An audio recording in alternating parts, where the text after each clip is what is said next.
Hey guys, do you like stories? Yeah, but the story I'm gonna read is Tinkerbell. But it's also a movie. So if you wanna see the movie, you can see. Those who have not seen a movie, it's okay, you can hear the story of Tinkerbell. Let me read it for you. Tinkerbell. Once winter's day, in London, a baby laughed for the very first time. That laugh floated up away to meet its destiny. It would become a fairy just like all first laughs. It flew straight for the second star to the right and passed through it. A burst of light on the other side was Neverland. The laugh floated towards a magical place in the heart of the island. This was Pixie Hollow, home for fairies. Vidya, the fast-flying fairy of them all, guided the arrival into the pixie dust tree. There, a dust keeper named Terence sprinkled it with pixie dust and took the shape of a tiny, adorable fairy.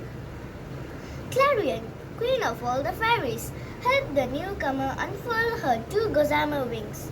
The new fairy flapped her wings and realized she could fly. Queen Clarion waved her hand and seven toadstools sprung around Pixie Dust's well. Fairies immediately fluttered forward to place different objects on the pedestals. Rosetta, a garden fairy, brought a flower. Silver Mist, a water fairy, carried a droplet of water. Everdresser, a light fairy, placed a lamp on her pedestal. They will help you find your talent, the queen explained to the new fairy. The youngster timidly placed her hand on a beautiful flower. Its glow instantly faded. She reached for a water droplet, but that too faded. The fairy moved on without touching anything else. She was afraid to fail again. But then something amazing happened. As she passed by a hammer, it began to grow. Then it rose up off its pedestal and flew straight for her. I've never seen one grow so much before, said Silver Mist. I do believe you're right, agreed Rosetta. Little Daisy Duck might be a very rare talent. Indeed, Vidya glowered. She had one of the strongest and rarest talent in Pixie Hollow, and she wasn't looking for competition. Tinker Fairies, called the Queen. Welcome the newest member of your talent girl, Tinkerbell. A large fairy named Clank and a bespectacled fairy named Bobble came forward to greet Tink. Then they whisked her off for a flying tour of Pixie Hollow. It was almost time for changing the seasons, and they could see everyone getting ready. Finally, the trio landed in a Tinker's nook. Tinker looked around and saw fairies fixing and fashioning all kinds of amazing useful objects. Next, Clank and Bobble took Tinkerbell to her own little house, which had a closet filled with clothes. The garments turned to be so much big, but Tink knew just how to fix them. Tinkerbell put on her new dress, tied her hair up, then she reported to the workshop. Clank and Bobble couldn't wait to show her all the handy things the Tinker Fairies made. Soon Fairy Mary, the no-nonsense fairy who ran Tinker's nook, arrived. She noticed the new fairy's dainty hands. Don't worry, dear. We'll build up those Tinker muscles in no time, she exclaimed. Then, after reminding Clank and Bobble to make their deliveries, she was gone. A little while later, Tink and Clank and Bobble were on their way. Luckily, they had Cheese, the mouse, and Clank to pull the loaded wagon. Pitter patter, pitter patter. The friends heard a sound behind them. Spranting thistles! Ah! Screamed Clank. The weeds nearby had come to life and were headed straight for them. The wagon pitched this way and that, then it lurched down the path and landed in a flower bed in Springtime Square. Rosetta, Silver Mist, Iridessa and Fawn rushed over to help their friends. The Tinkers were unhurt and soon ready to go back to their deliveries. There were rainbow tubes for iridescent, milkweed pod sketches for Fawn, and pussy willow brushes for Rosetta. Iridescent explained that she would roll up rainbows and put them in the tubes and take them to the mainland. What's the mainland? Tink asked. It's where we're going for the spring to change the seasons, replied Silver Mist. Next, the Tinkers stopped at the flower meadow where Vidya was vacuuming the pollen out of flowers. With whirlwind, Tinkerbell started at Vidya and asked, "Hi, what's your talent?" Tink asked. "I'm a fast-flying fairy. Fairies of every talent depend on me," answered Vidya. She made it clear that she didn't think much of Tinker Fairies. Tink was insulted. "When I go to the mainland, I'll prove just how important we are," she replied. Tink flew on, grumbling herself.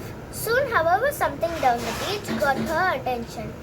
When she landed, they discovered several wonderful treasures buried in the sand. "Lost things," said Clank, when Tink brought her to Tinker's new workshop. "They wash up on the Neverland from time to time," explained Bubble. Fairy Mary whisked her trinkets away. The Queen's review of the springtime preparations was the night, and there was a lot to do. Tink decided this way her chance to prove to Vidya just how important her Tinker's talent really was. That evening, the Minister of Spring welcomed Queen Clarion to the review ceremony. "I think you'll find we have things well in hand," he said proudly. "When Everblossom blooms, we will be ready to bring spring to the mainland." Suddenly, Tinkerbell interrupted the proceedings. "I came up with some fantastic things for Tinkers to use when we go to the mainland," she told the Queen excitedly. Tink pulled a homemade paint sprayer out of the wagon and demonstrated on a flower that needed coloring, but instead of spraying, it exploded. "Has no one explained?" Queen Clarion said gently. "Tinker Fairies don't go to the mainland. All those things are done by the Nature Talent Fairies. I'm sorry." The next morning, Tink asked her friends to teach her how to be a nature fairy. She really wanted to go to the mainland. Reluctantly, the other fairies agreed to help. No fairy had ever changed his or her talent before. Tink's first lesson was on how to become a water fairy. Silver Mist showed her how to place a dewdrop on a spider's web. But each time Tink tried, the dewdrop burst. The light fairy's lesson didn't go any better. Tink lost control of the light and attracted a group of fireflies. They thought Tink's glow was irresistible. Fawn had Tink's animal fairy lesson all planned. "We're teaching baby birds how to fly," she announced. Fawn went to a nest, smiled at a bird and gently encouraged it until the fluffy little creature was flying along right behind her. Unfortunately, Tink's baby bird seemed terrified. When she nudged it towards the edge of the nest, it even tried to fight her. "If I end up making a account and kettles the rest of my life, I'm holding you personally responsible," Tinkerbell said impatiently. Tink looked up and saw a majestic bird soaring in the sky. She decided she would ask it to help her teach the baby bird. Suddenly, an ear-splitting screech filled the forest. The bird was a hawk.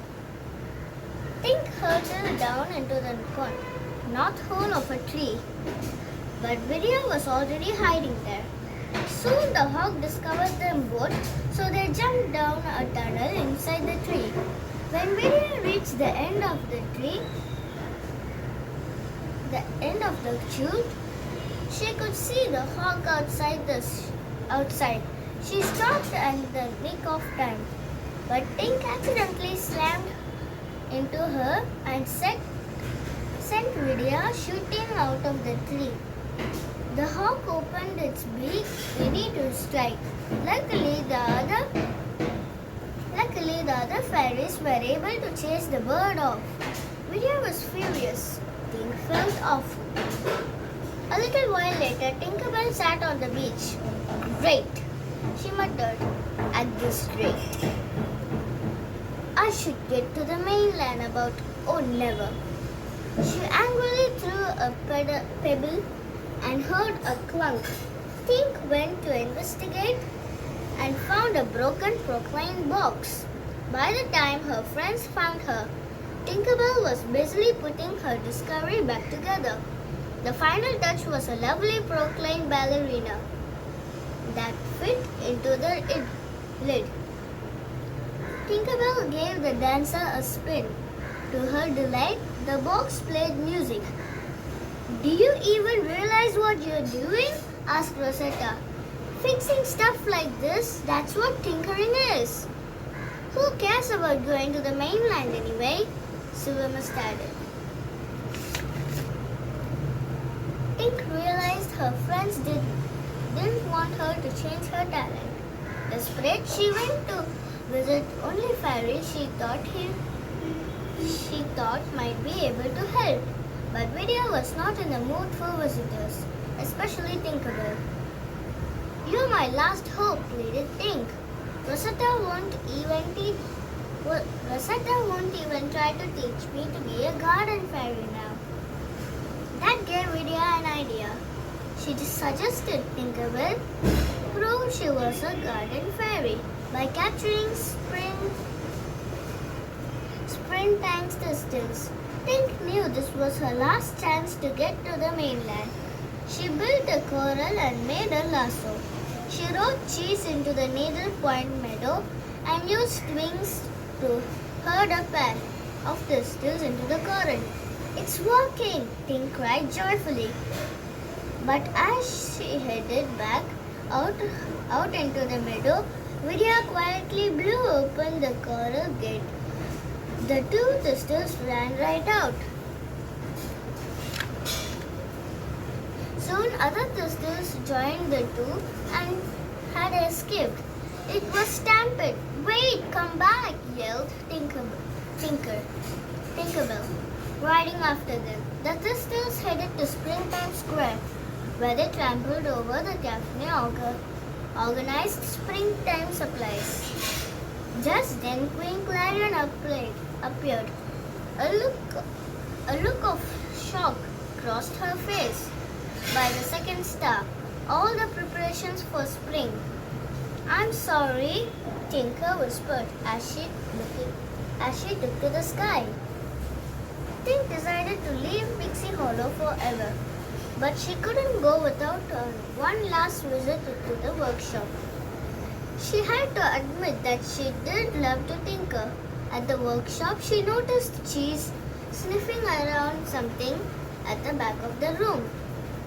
It was Twinkle's Fairy Mary and had taken from her on her first day in Pixie Hollow. Lost things, that's it!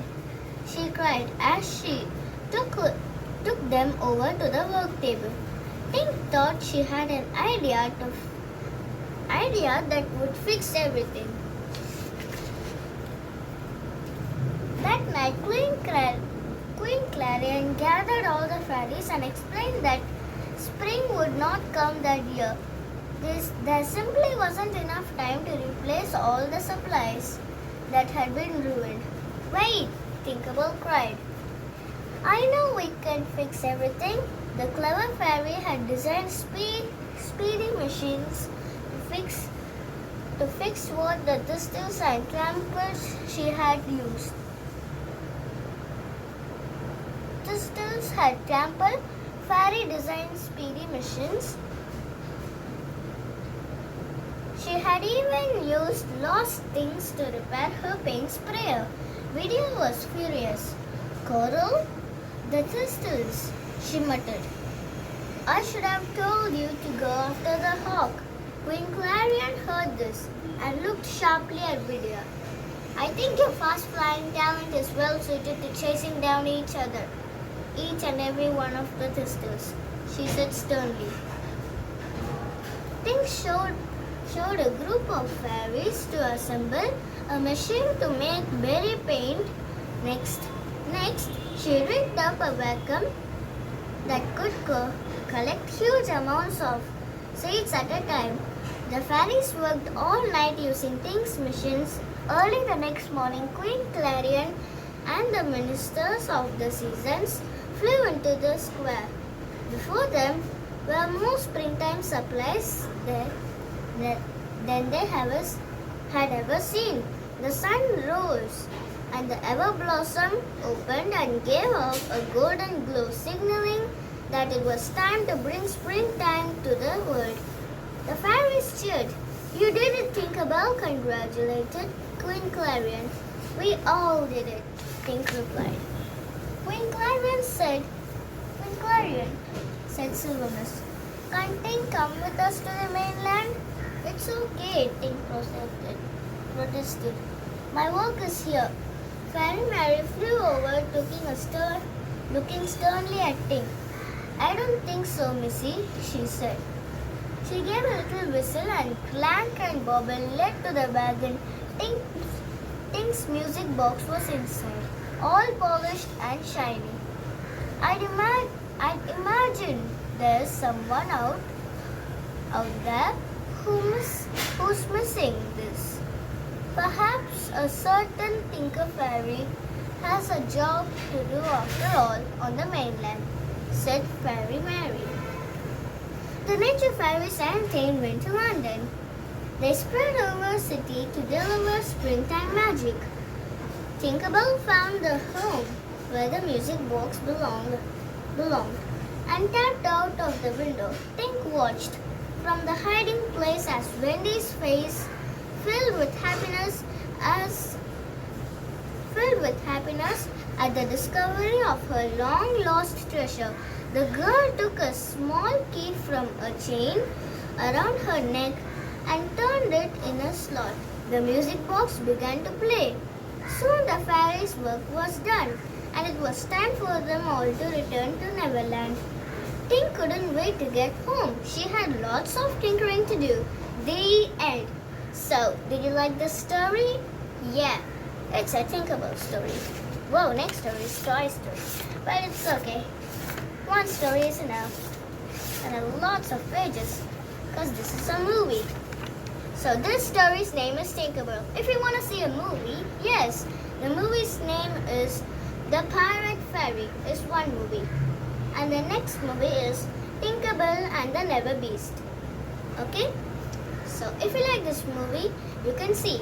These two movies I have seen. If you want to see a movie called Tinkerbell, yes, you can pin it in the pen drive and see. So did you like this story? I hope you enjoyed. So bye-bye. See you soon with a nice story book.